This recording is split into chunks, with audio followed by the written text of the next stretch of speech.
She did not ask for help. She asked if everyone was well, and that was how her brother knew something was terribly wrong. Before we begin, this channel shares real-life stories about family, control, resilience, and the quiet moments that change everything. If you are drawn to stories that unfold slowly, truthfully, and without noise, you are in the right place. Now let me tell you this one. Her name is Nia Carter, and she used to take up space without apologizing for it. When they finally saw Nia Carter again, she looked smaller than memory would allow. Not thin the way illness announces itself. Not fragile the way grief often does. It was subtler, like someone who had learned to take up less space because space itself had become dangerous. Her eyes still recognized her brother's, and her arms still curled instinctively around her child. But the woman they remembered, the one who spoke carefully, laughed easily, and carried herself with quiet assurance, had been reduced, piece by piece, until only what was permitted remained. No one in that room would ever agree on when the danger truly began. Some would say it started with a document that was never signed. Others would say it began earlier, with a smile that never quite reached the eyes, long before marriage, before pregnancy, before anyone believed that cruelty could arrive wrapped in patience. To understand how Nia Carter nearly disappeared inside a life that looked perfect from the outside, you have to begin at home. Ezekiel Carter believed stability was built, not inherited. He worked long hours for decades, not because he loved exhaustion, but because he believed uncertainty was heavier than fatigue. The bills were paid on time. Debt was treated like an enemy, addressed calmly, relentlessly, without drama. His wife, Loretta May Carter, balanced him. Where Ezekiel planned, Loretta observed. Where he focused on numbers, she focused on people. She remembered birthdays and body language, noticed when silence meant more than words. She believed that authority meant accountability, and that love never required fear to function. Their home was not loud, but it was full. Correction without humiliation, disagreement without cruelty. Children expected to think, not obey blindly. When Marcus once complained that Nia was always allowed to ask questions, they were gathered around the dinner table arguing over curfew. Ezekiel answered calmly, "She is not challenging authority. She is learning judgment." Loretta added, "And one day, that may be the protection you all need." The Carters raised 4 children who understood that family was not about control. It was about responsibility and justice when someone crossed the line. That belief stayed with them into adulthood. By the time their children finished school and married, Ezekiel and Loretta were debt-free. The home was paid off. The future was secure. They did not speak loudly about money. They believed preparation should be invisible. Instead of upgrading their lifestyle, they invested quietly, one modest property at a time. A duplex here, a small rental there, no flashy renovations. No speculation, no debt-driven risk. So when they gifted each child a property, it did not feel extravagant to them. It felt logical. "This is not a favor," Ezekiel said one evening as they sat around the dining table. "It is a foundation." Loretta nodded. "What you build on it is your responsibility." The deeds were placed in each child's name. No conditions, no hierarchy. No expectation of repayment, no shared titles, no family trust controlled by anyone else. The room went quiet when the folders were opened, not the kind of silence filled with confusion, but the kind that follows understanding. Marcus exhaled slowly and shook his head, half smiling. "You did not have to do this." Ezekiel met his eyes. "We already did the work." Ilya wiped at her eyes and laughed softly. "Do you know what this represents?" she asked. "Decades, early mornings, late nights." Caleb nodded. "And trust," he added. "You are trusting us not to waste it." Loretta reached across the table. "We are trusting you to honor it." "That is different." Each of them said thank you, but not quickly, and not casually. There were promises made without ceremony, to be careful, to be wise. to remember where it came from. They did not see the properties as gifts. They saw them as stewardship. When Nia received hers, she did not cry. She did not boast. She said quietly, "I understand what this is." And she did. By then, Nia was already engaged. Her fiancé, Darius Whitfield, appeared to be everything a family might hope for. He arrived early to family gatherings and stayed late to help clean. He listened when others spoke. He never raised his voice. When disagreements arose, he diffused them, instead of escalating. One afternoon, Ezekiel watched Darius patiently help Loretta carry groceries inside. "That man was taught respect," Ezekiel said later. Loretta smiled, or he learned it well. Darius spoke often about values, about partnership, about mutual respect. "I do not believe in overpowering a woman," he said once at dinner. "Strong homes are built on agreement." Nia laughed softly. "Then listening should not be hard." Marcus raised an eyebrow. "Sounds good in theory." Darius smiled. "It works in practice when people listen." There was nothing rehearsed about him, at least nothing anyone could see. That was the problem. During courtship, Darius praised Nia's independence publicly. "She knows who she is," he told friends. "I admire that." He never rushed her, never pressured her. When she wanted to keep her last name professionally, he waved it off. "Your name is part of your story," he said, smiling. "Why would I erase that?" Loretta noticed how he watched reactions when he spoke, how he corrected language lightly, never sharply, always with a laugh. Ezekiel noticed too and filed it away as politeness. If there were doubts, they never surfaced, because there was nothing, at least nothing visible, to doubt. If anyone had told the Carters then that this calm would one day turn into confinement, they would not have believed it. Because nothing about Darius Whitfield looked like danger. He was polite, measured, beloved. And that was why the trap held. After the wedding, Darius suggested something practical. "Let us take out life insurance," he said one evening as they folded laundry together. "Just to be responsible," Nia nodded. "Like my parents did." "Exactly," Darius replied. "We will match policies. Equal protection." They sat together while the paperwork was filled out. Darius handled most of it, explaining calmly, confidently. Nia trusted him. Of course she did. She had no reason not to. The first months of marriage were peaceful. Not perfect, but steady. There were no dramatic shifts, no raised voices, no visible cracks. That was the point. Control does not arrive as a storm. It arrives as calm that slowly becomes compulsory. When the property came up later, it did not sound like a demand. It sounded like advice.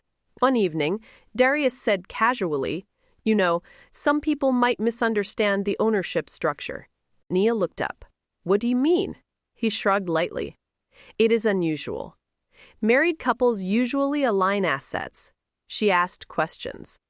"Would changing the deed affect my parents' intentions?" she asked once. Darius smiled. "Intentions do not change. Optics do." "What about liability?" "We are married," he replied evenly. "We share responsibility now. And if something happens between us," his voice softened, "why would you plan for failure?"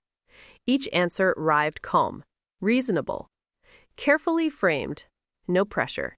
Yet, at first, Nia Carter thought she was imagining it, the way conversations paused when she entered a room, the way decisions were discussed as though she were not sitting right there, the way Darius sometimes answered questions that had been directed at her. Nothing loud, nothing dramatic, just enough to make her feel slightly off balance. The first real conversation happened late one evening, not long after the discussion about the apartment. Nia sat on the edge of the couch, folding and unfolding the corner of a pillow. Darius sat across from her, relaxed, his voice even. "I do not want this to become an argument," he said. "I am not arguing," Nia replied. "I am asking." He smiled. "Okay, ask." She took a breath. Why does the deed need to change? It does not need to, Darius said calmly. It just makes things simpler. Simpler for who? For us. For appearances. For people who understand how households work. My parents were clear about why they did it this way. And they meant well, Darius said quickly. But they raised you differently. You are married now. Marriage does not erase who I was before it. His smile did not fade, but something behind it shifted. No, he said gently. But it should refine it. That word stayed with her. Refine. When Elijah was born, the house grew quieter, not peaceful, quiet. Gloria Whitfield, Darius' mother, began arriving every morning without asking. Darius's younger sister, Renee Whitfield, started stopping by as well. They discussed meals, schedules, and decisions over Nia's head as though she were a guest in her own home. At first, Nia appreciated the help. She was exhausted. Breastfeeding drained her in ways she had not expected. Her body felt unfamiliar, hollowed out by need. One afternoon, as she rocked Elijah in his carrier near the kitchen, Gloria set grocery bags on the counter. Nia looked inside. I do not see anything I can eat, she said gently.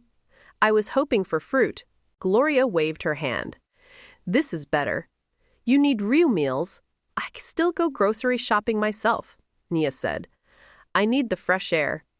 Darius looked up from his phone. Why would you struggle when we can handle it? I just want to. You are recovering, Gloria cut in. New mothers do not always think clearly. The words stung, but Nia swallowed them. She told herself they meant well.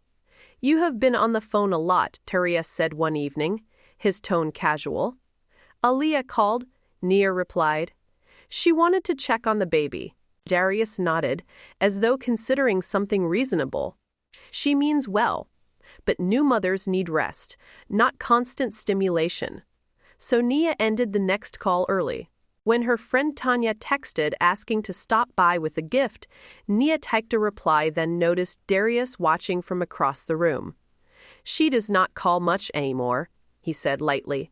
That usually tells you something. Nia frowned. Tells you what? Distance, he replied. People drift when they do not respect boundaries.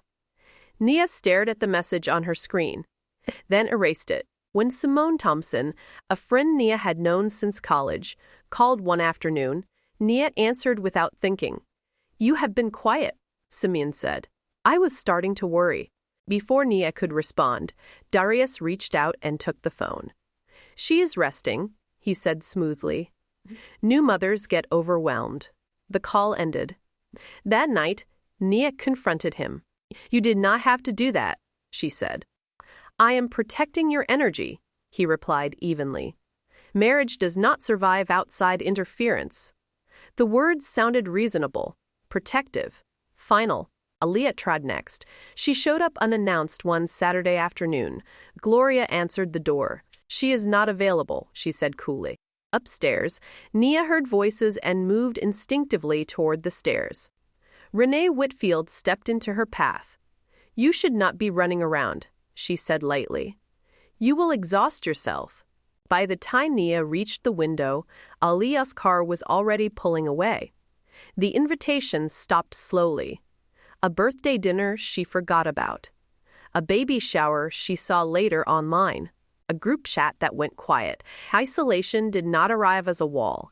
He arrived as erosion. After that, Darius began calling her phone a distraction. You are healing, he said. You do not need constant noise. At first, he suggested limits. Then schedules. Then rules. Eventually, he took the phone from her at night. Just while you sleep, he said. Soon, she no longer knew where it was kept. When she asked, Gloria answered instead. Too much contact slows recovery. Communication with her family became permitted. Not assumed. Once every 2 weeks, supervised. At first, Nia thought of it as delegation. You do not need to worry about finances right now, Darius told her. Focus on healing. When he asked for her debit card, she handed it over. Just for now. The first time she noticed something was wrong was at the pharmacy. Her card declined. "I will handle it," Darius said later. "I moved some things around." "What does that mean?" she asked. "It means I am managing the accounts more efficiently. You just need to ask," he added. Ask. After that, money became something she requested. "Can I get diapers? Is it okay if I buy fruit?" Sometimes yes. Sometimes later. Well, never came. Her wallet disappeared one afternoon. "We moved it," Gloria said. Too many cards get misplaced. When Nia tried to log into her account, the password no longer worked. "Why are you digging into that?" Darius asked. "Do you not trust me?" She apologized without realizing she had done so. Weeks passed. She could not remember the last time she had held her own bank card. That frightened her more than hunger. Meals became scheduled without her input. Breakfast was late. Lunch was optional. Dinner was mandatory, but conditional. "You will eat when everyone eats," Darius said. "Structure is good for you." The first time Nia woke up dizzy, she said nothing. Gloria began monitoring her plate. "Too much." "Not that. That is unnecessary." Once, Nia reached for a second spoonful. "Has enough," Gloria said. "I am still hungry," Nia replied quietly. Hunger passes. After that, Nia was no longer allowed to sit at the table with them. She cooked instead. Darius stayed in the kitchen while she worked, not helping, watching. "Stir slower," he said. "Be careful." Gloria hovered nearby, not doing anything in particular, just watching, waiting for a mistake. Nia was exhausted, hungry in a way that felt hollow rather than sharp. She had been breastfeeding Elijah 4 hours, surviving on tea and toast. By the time the meal was finished, she was shaking slightly with fatigue. She set the table carefully, straightened the plates, adjusted the napkins. When she finally sat down, Gloria looked at her. "Will the food dish itself?" she asked. Nia stood up. She served everyone carefully, adjusting portions to their preferences. When she finished, she sat down again. "Get up," Gloria said. Nia froze. "You will contaminate the food," Gloria added. Postpartum women get confused. Nia stood immediately. She pulled Elijah's carrier closer to her instinctively, one hand resting on his small body. She stood against the wall while they ate. Elijah cried beside her feet, arching in his carrier. Nia bent instinctively. "Leave him and let him be," Gloria said. "You are disrupting dinner." When they finished eating, Gloria scraped the leftovers from their plates into a single dish. The food was mashed together, unrecognizable. She handed it to Nia. "This is your dinner." Nia looked down at the plate, then at Darius. He did not look back at her. "Go on," he said evenly. "It is the same food you cooked. You need to eat so you can feed Elijah." Nia opened her mouth to speak. Gloria's voice cut in sharply. "If you do not want it, give it back. I will throw it in the trash." Nia lowered her eyes. She ate slowly, forcing each bite down for Elijah's sake. Her clothes began to hang loose. Her hands trembled when she tried to lift them. When she asked for formula, Gloria scoffed. "Breast is best." Days later, Elijah cried, until his voice grew hoarse. That evening, Darius came home with formula. "I do not want anything to happen to the baby," he said. He did not mention her. Food became leverage, not openly at first. Not announced, just folded into conversation. "If you would cooperate," Darius said one evening, almost gently, "things would be easier. If you signed the papers," Gloria added from the kitchen, "this would stop." Nia looked up slowly. "You are starving me," she said, "because I will not give you my house?" Darius exhaled, as though she had exhausted him. "You keep saying your house," he replied. "We are married. It should be our house." He paused, watching her carefully. "You are choosing discomfort," he said quietly. The words settled in her chest like something cold. The rules tightened after that. One afternoon, the room tilted suddenly. Her knees buckled, just slightly, enough to scare her. Renee laughed softly. "You are weak," she said, as if commenting on the weather. Nia steadied herself against the counter. "I wonder why," she said, her voice thin but steady. Renee's smile vanished. "Ungrateful women do not eat at all," she replied. That was the moment Nia understood. This was no longer neglect. It was punishment. This was not about food. It was about obedience. And it would continue until she gave them what they wanted. Or until there was nothing left to take. By the time Nia was allowed to message her family again, hunger had become background noise. Constant, dull, familiar. Her body felt smaller. Her world felt narrower. But her mind remained clear enough to know one thing. They believed hunger, isolation, and dependency would break her. They were wrong. When permission finally came, Nia already knew what she would write. She had rehearsed it in her mind dozens of times. Not the truth. The version that might survive. She sat at the dining table, her phone placed flat in front of her, like an object that did not belong to her. Darius stood behind her, close enough that she could feel his breath when he leaned forward. Gloria moved between the kitchen and the hallway, pretending not to listen while listening to everything. Elijah slept in the basement room beneath the kitchen. They said it was quieter there, cooler. "Keep it short," Darius said. "No emotion." Nia nodded. "Say you are fine," Gloria added. "That is all they need." Nia picked up the phone. Her fingers felt stiff, as though they no longer fully belonged to her. 2 weeks. That was how long she had been required to wait between messages. 2 weeks of silence explained away as rest, as recovery, as new motherhood.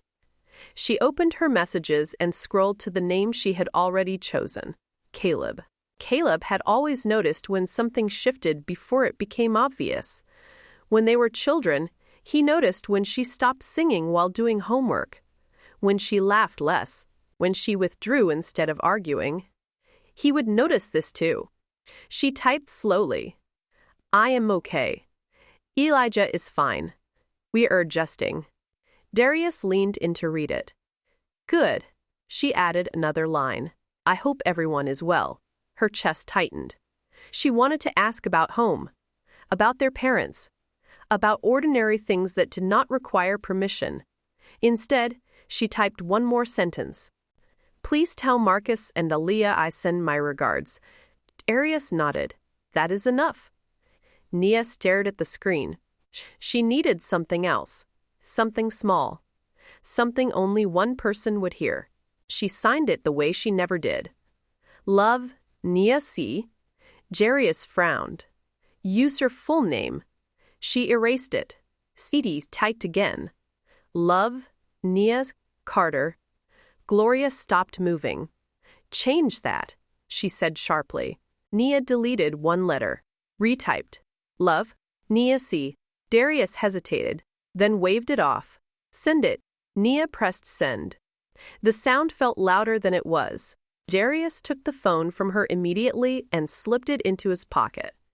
"That was not hard," he said. Nia said nothing. She listened for Elijah. Caleb read the message 3 times. Then a 4th. The words were polite. Neutral. Careful. That was the problem.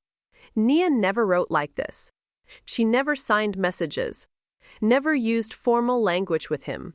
Never ended without a question, or an aside, or an inside joke meant only for him. And she never used his name without the nickname she had called him since they were children. He scrolled through older messages. Compared tone, timing, punctuation. His stomach tightened. Caleb called her immediately. The call rang, then disconnected. He tried again. This time, someone answered. "This is Darius," the voice said, smooth and unbothered. "Nia's busy with the baby." Caleb paused. "I just wanted to hear her voice." "She is resting," Darius replied. New mothers get overwhelmed. Busy. Resting. Both could not be true. "Tell her I called," Caleb said quietly. "I will," Darius replied. The line went dead. Marcus answered on the second ring. I think something's wrong with Nia, Caleb said. Marcus exhaled. She just had a baby. No, Caleb said. This is different. He read the message aloud. Marcus listened without interrupting. She signed it, Caleb added. She never signs messages. Marcus was quiet. Then, send it to me. Caleb did. Marcus forwarded it to Aliyah. They talked for nearly an hour, not panicking, not accusing, laying everything out carefully. Later, Aliyah would replay that afternoon in her mind and wonder why she had not knocked again. Missed calls, canceled visits, excuses that sounded rehearsed. They agreed on one thing. They would go in person. 2 days later, Marcus and Caleb drove to the house that legally belonged to Nia, but no longer felt like hers. Cars lined the driveway. Darius's family treated it like their own. Marcus slowed the car. I do not like this, he said. Caleb nodded. Neither do I. They knocked. Gloria opened the door, her smile appearing a second too late. Oh, she said. This is unexpected. We were in the area, Marcus replied evenly. Thought we would stop by. Gloria hesitated and stepped aside. Of course. The house smelled of cooked food and something stale beneath it. Darius appeared moments later. Nia was nowhere in sight. She is out, Darius said quickly, getting some air. Caleb glanced toward the driveway. Nia's car sat unmoved. Dust coated the tires. We will wait, Marcus said. Gloria's smile tightened. She will not be back tonight. The words landed heavy. Caleb frowned. Then where is she? She is resting, Gloria snapped. And you are upsetting the household. That was when they heard it. A baby crying. Not upstairs. From below. Caleb's head snapped toward the sound. That is a baby. Babies cry, Gloria said sharply. That does not concern you. Marcus tilted his head. It is coming from downstairs. There is nothing downstairs you need to see, Darius said, stepping forward. Caleb moved instinctively. Where is my sister? She is emotional, Gloria said. Postpartum depression. She refuses help. Marcus's voice dropped. Then let us see her. No, Darius said. You need to leave. The crying grew louder, then stopped abruptly. The silence felt wrong. Why did it stop? Caleb whispered. No one answered. Then it started again, closer now. A woman's voice followed it. Weak, familiar. Nia? Marcus said. Gloria's face strained of color. Darius' hand trembled as he reached for the basement door. You are overreacting, he said. This is a misunderstanding. Nia is battling postpartum depression. We are giving her the help she needs. She is getting better. Then Marcus said, so you do not have a problem with us seeing her, do you? Darius frowned and said nothing. Caleb stepped forward. Open the door now. No, Darius replied. This is my house. This is my family. You are trespassing. Caleb pulled out his phone. I am calling the police. Gloria laughed nervously. For what? Trespassing. For unlawful confinement, Caleb said. For endangering a child. Darius's hand shook as he quickly unlocked the basement door. The door opened. The basement was dim and cold. Nia sat on the floor, her back against the wall, Elijah pressed tightly to her chest. Her hair was uncombed. Her clothes hung loose. Her eyes lifted slowly, as if surfacing from deep water. Caleb dropped to his knees. Nia, he said softly. We are here. Her lips trembled. The word broke. She swallowed hard. I tried, she whispered. I did not know how. Marcus stepped forward and turned toward Darius. His voice was low, controlled. This is what you called help? You locked your wife, my sister, and her baby in the basement, and you call it help? And you said she is okay? This ends now. When the police arrived, Gloria spoke first. She is unstable, she said. Postpartum depression. Darius added, she isolates herself. We have been trying to protect her and the baby. An officer knelt beside Nia. Is that true? Nia looked at Caleb, then Marcus, then down at Elijah. No, she said, louder. It is not. Her voice steadied with each word. They controlled what I ate, who I spoke to, where my baby slept. The officer straightened and looked past them, at the room, at the stairs, at the child in her arms. This was no longer a question of belief. Their lies could not survive daylight. Nia and Elijah were moved from the house that night, not quietly, not politely, but free. Nia did not remember the drive to the hospital. Later, when people asked, she would say she remembered only fragments. The sound of Elijah's breathing against her chest, the way a blanket was wrapped around her shoulders, the steady pressure of Caleb's hand guiding her forward. Everything else blurred. Sirens, voices, movement without meaning. The hospital lights were too bright. A nurse knelt in front of her almost immediately. Hi, she said softly. You are safe. Can you tell me your name? Nia, she whispered. Do you know where your baby is? Panic flared instantly. My son, Nia said, clutching her arms closer. Where is my son? The nurse stepped aside. Elijah was placed into her arms, warm and solid. Only then did Nia exhale fully for the first time in days. Another woman approached with a clipboard, her tone careful and calm. Do you feel safe returning home tonight? Nia hesitated. The old instinct surged first, to answer carefully, to minimize, to avoid trouble. Before she could speak, Caleb said firmly, No. The woman turned back to Nia. Is that correct? Nia looked down at Elijah, then up again. No, she said. Louder this time, I do not. The words felt unfamiliar, heavy, real. The first night was restless. Every sound startled her.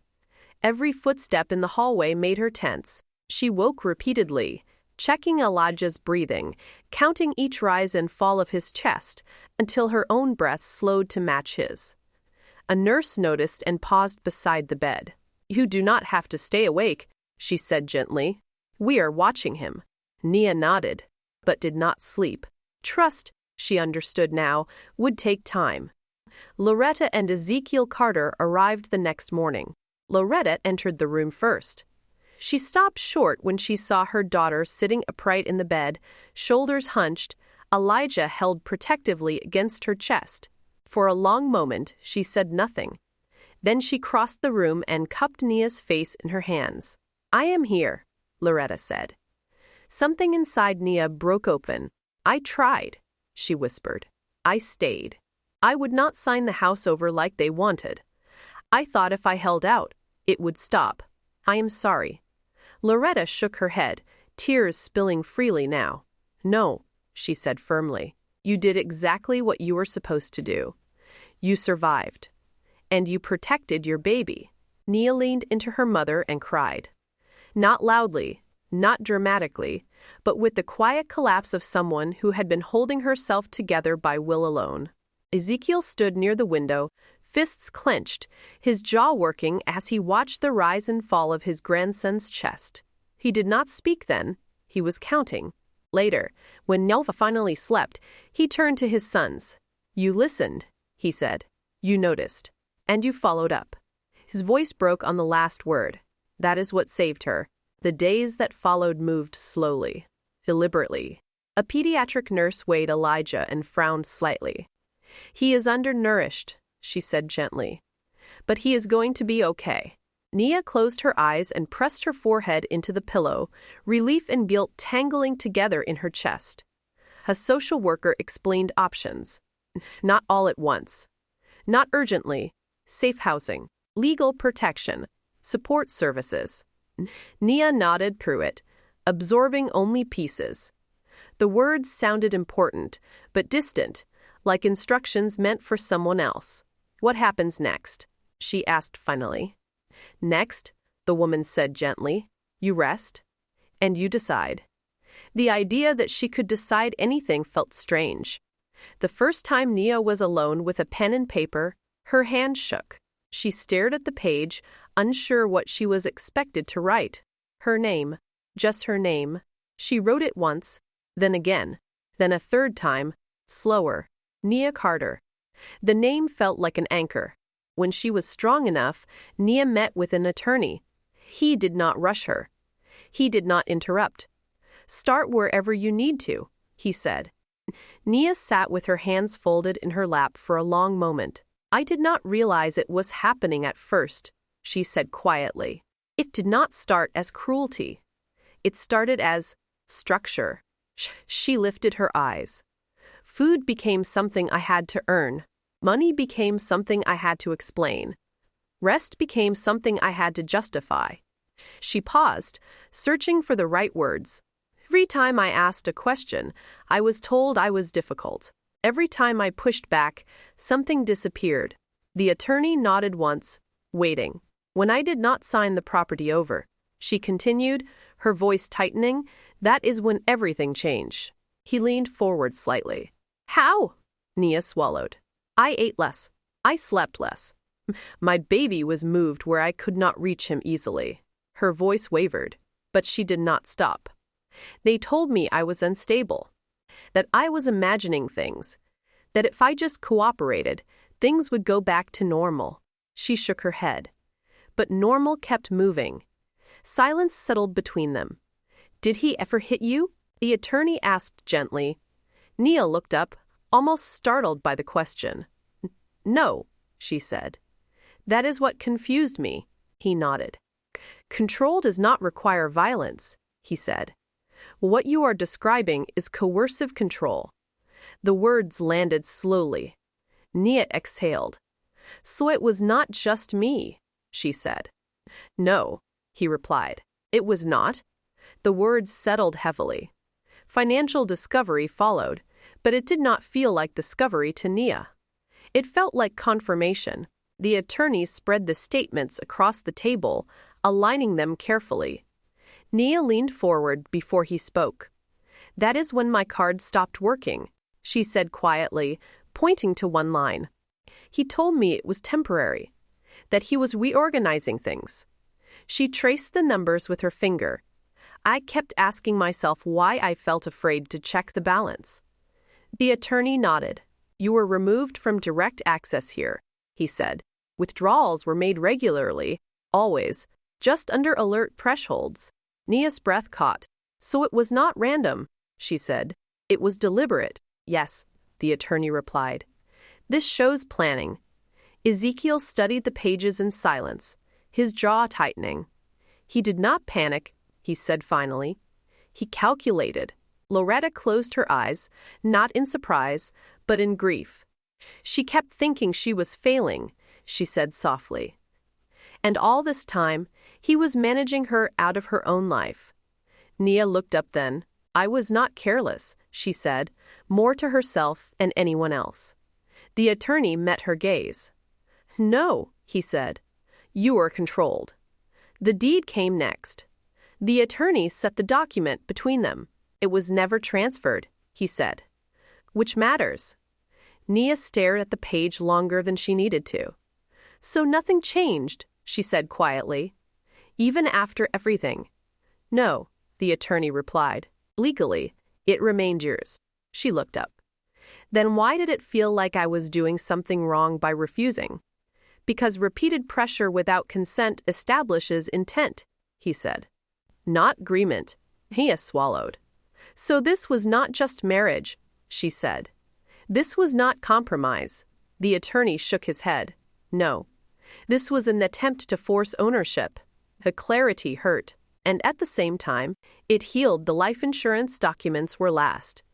The attorney did not reach for them right away.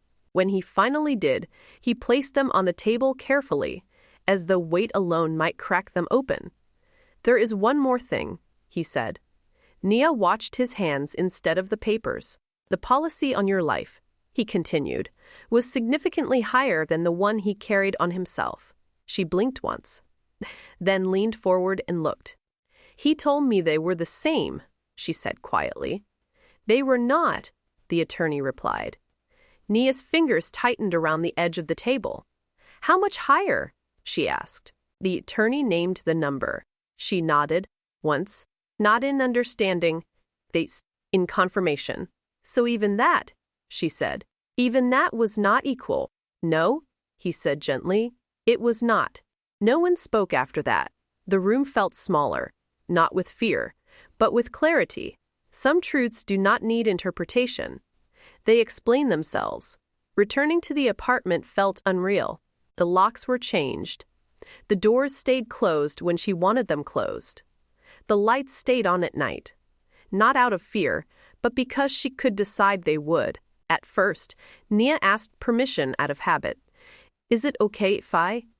The sentence caught in her throat. She stood alone in the kitchen, one hand resting on the counter, waiting for an answer that did not exist. Yes, she said instead, softly but firmly. It is. Her body lagged behind her freedom. She startled easily. Apologized too often. Froze at simple choices, what to eat, where to sit, whether to rest. The smallest decisions felt heavy, as though choosing incorrectly might still carry consequences. Except when it came to Elijah. With him, her instincts did not hesitate. She lifted him without thinking, fed him when he cried, held him when he stirred. Her arms remembered what her mind was still learning. Once, the question slipped out by habit. Can I hold him? Loretta was close enough to hear it. She did not correct Nia quickly. She did not laugh or soften it away. She took Nia's hands gently, grounding them. You never have to ask, she said. The words landed slowly.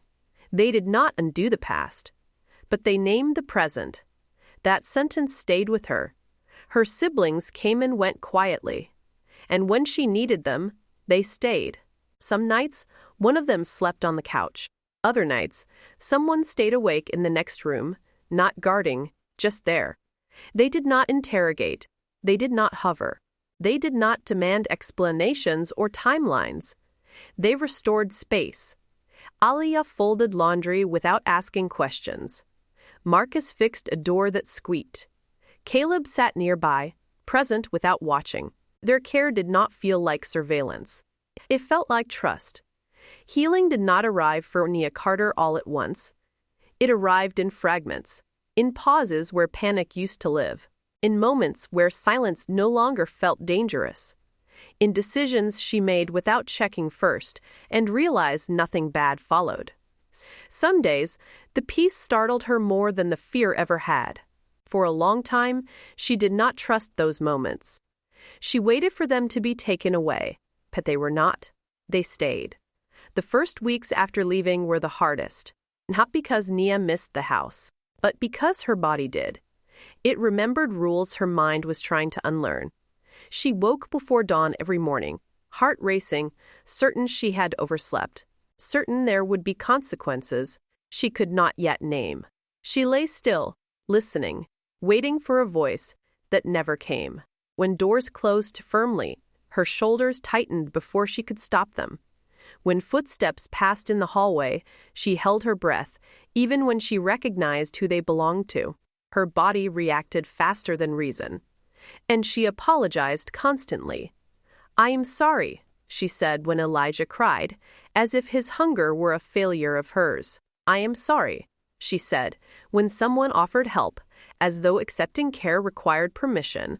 I am sorry, she said when there was nothing at all to explain. The words came automatically, reflexively, as if apology were a form of protection. Loretta noticed.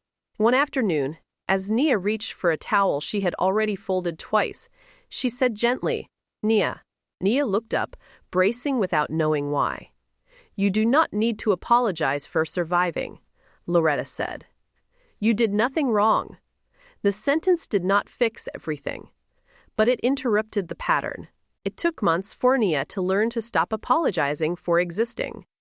Elijah grew during that time, slowly at first, carefully, as though his body, too, was learning that there would be enough food, enough rest, enough safety.